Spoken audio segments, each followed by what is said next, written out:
This is Marcus Sniffles, your resident NFL football expert, and we're going to talk about the trade deadline. But before we get to that, let's go over the Saints loss because, wow, that was terrible. Uh, you can only look as far as number 38. He gave up 7 catches for 187 yards and a touchdown. Every time they threw at him, they caught the ball and made a big play. So I would have loved to see more out of Jonathan Taylor and Zach Moss in the second half, but you can't overcome that type of bad secondary play. Let me shout out all the weirdos who are crushing Chris Ballard for not having a replacement level backup for Juju Brents.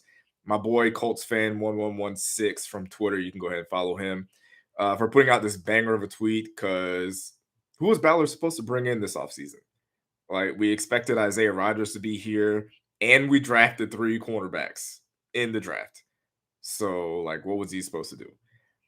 Anyways, the trade deadline is approaching, and the Colts are 3-5, sitting at the bottom of the AFC South.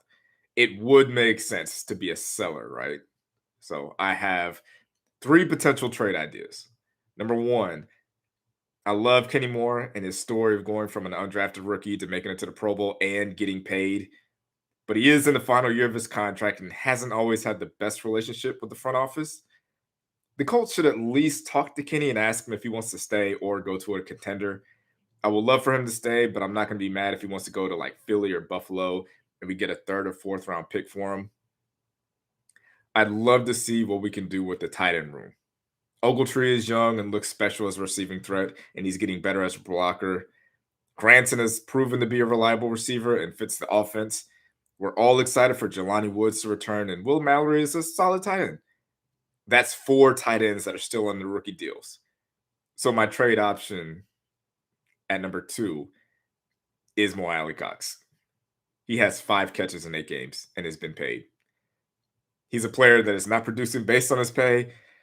I'd at least make a call just to free up the cap space, honestly, but shout out to Big Cox. Lastly, number 3, this one might be a little bit spicy.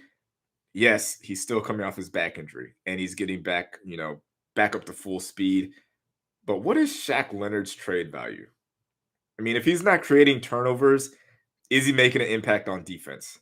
Is he that much better than EJ Speed? I'd at least make some calls, because if I could get a second, fucking send it. So those are my 3 trade ideas. I hope that didn't come off as pocket watching, and I get not wanting to tank, but it might be time to be realistic and start looking at the future. And the future is 2024.